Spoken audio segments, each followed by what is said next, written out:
In this lesson, we're going to have a look at conditional probability again, but just extend it to using tree diagrams now, because when using tree diagrams, conditional probability can just seem a little bit trickier. Remember, a conditional probability calculation is one that involves the words given that. So an example would be this here. So the probability of A, given that B has occurred. Or I like to read them back to front. I think of it as, given that B has occurred, find the probability of A.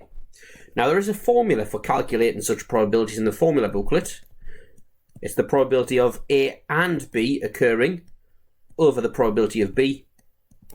But I personally don't like using the formula. I like to do this a little bit more intuitively, and I'll show you my method for tree diagrams in just a moment. But if you want to see my method for Venn diagrams, go back to the last lesson. So let's take an example question first of all. So this one says, a bag contains 7 red discs and 9 green discs. 2 discs are removed without replacement. Draw a tree diagram to model this situation. So first of all, let's get the tree diagram drawn. So we've got red and green as the outcomes at each branch. So red, green, like that. So the probability of the first disc being red would be 7/16. There's 16 discs in total, leaving this one as 9/16. By this point though, 1 red has been removed, so there's only 6 reds left. So the probability of the next disc being red is 6 out of, and there's no longer 16 discs, there's 15. Now I could simplify that fraction, but I'm not going to. I'm going to keep it simple. So the green, well, they must add up to 1, so the rest of them must be green. So there's 9 green discs, 9/15. Again, I could simplify, but I'm not going to. If the first disc was green here, the probability that the next disc was green, well, there's only 8 of them now, and it's out of 15 again, leaving 7 reds out of 15. And there is our tree diagram modelling this situation. So now we're going to go into part B, which asks us, calculate the probability that the second disc is green, given that the first is red. So the reason why I want you to avoid this formula is because for tree diagrams, it's an absolute nightmare. If you get it using the formula, brilliant, happy with that. But actually, I think there's an easier way. So I like to imagine someone standing at the start of the tree diagram, and we'll follow this person's journey through the tree diagram. So it says, calculate the probability that the second disc is green, given that the first is red. Well, I prefer to read the given that part first, given that the first is red. So if we're given that the first is red, follows that path there, and we are standing there now. So what does this person see? What's the probability that the second disc is green, given that they're already there? Well, we can see what this person sees is the probability that the second disc is green is 9/15. And 9/15, if we simplify it, is equal to 3/5. So just to re-emphasize that, the probability, once they are already standing there, we've been given that the first disc was red, so he is standing there now. This is not left a chance. So the probability that the second disc is green is just what we see from this point, 9/15, which is 3/5. So, and maybe you can do part 2 yourself first. So maybe pause the video, have a go, check your answer against mine. But just like we did before, the probability that the second disc is red, given that the first is green. So now it travels down here. So the first disc is green. So from his point of view, what's the probability of the next disc being red? Well, it's 7/15, which we can't simplify. 7/15. So that's the easier type of conditional probability calculation when using tree diagrams. Now let's have a look at a more difficult type. So we'll get rid of the stick man and have a look at the next part. So this one says, calculate the probability the first is red, given that the second is green. So there's no good way we can draw the stick man journeying through there now, because what we're given is the second event, and we're asking to find the probability of the first. So what we've got to do, just like we did in Venn diagrams, is highlight the things we're given because they are the only possible outcomes. So we're told the second is green.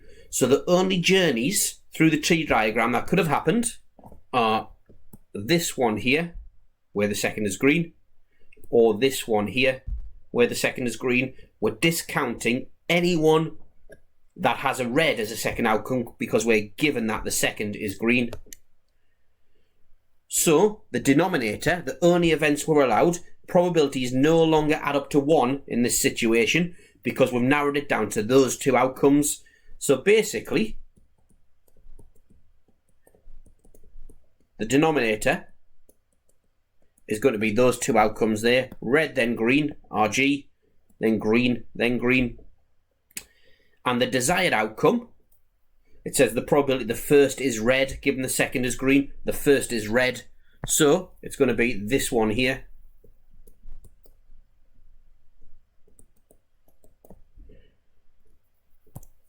Just like we did in the Venn diagrams. So the denominator are the probabilities that we're restricted to, i.e. both outcomes where the second is green. And the top one is the desired outcome. And whilst we're indirectly using the formula I said that I tried to avoid earlier, I just think it helps to think of it that way. So the denominator is all the outcomes that we're given. So we're given the second is green, so they're all outcomes with green second discs. And the top is the desired outcome. So let's work that out now. So the probability of red, then green, is 7/16 times 9/15, all divided by, so we've got 7/16 times 9/15 plus 2 greens, 9/16 times 8/15, and that's equal to 7/15. So the next one, let's see if you can do this one by yourself. So now we want the probability the first is green, given that the second is red. So pause the video, have a go at it yourself. I'll get rid of those highlights from the last part. So think about which outcomes are allowed and think about which one the desirable outcome is. So basically we're given that the second is red. So the allowable paths through the tree diagram are those two there, the two that end with a red outcome. So now our denominator is the sum of all allowable outcomes. So the probability of red, red, add the probability of green, then red. And the desirable outcome is the first being green of those two. So the probability of the one of those where the first outcome's green. And writing it out, we've got, so green red is 9/16 times 7/15, and on the bottom we've got red red, which is 7/16 times 6/15 plus, and then we've got green red 9/16 times 7/15, and putting that in the calculator, we get 3/5.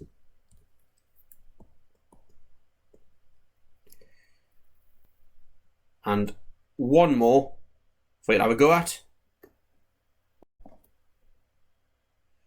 So the first is red, given that the colours of both discs are different.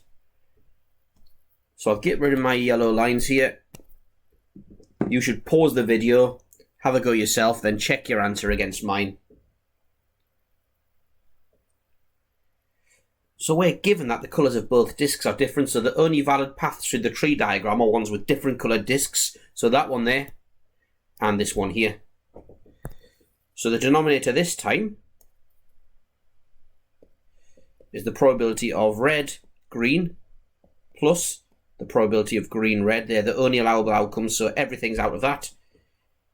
And the desirable outcome was the probability that the first is red. So the only path where the first is red is that one there. So now, if we put the numbers in, so the probability of red green is 7/16 times 9/15, all divided by, and then the probability of red green again, 7/16 times 9/15 plus green red, which is 9/16 times 7/15, which is equal to 1/2. And that there is conditional probability on tree diagrams. And whilst we have been unknowingly using the formula to calculate them, I think it helps to make intuitive sense of the formula by thinking about it like the way I explained to you. So have a go at the questions now, check each answer as you go, and enjoy getting them right.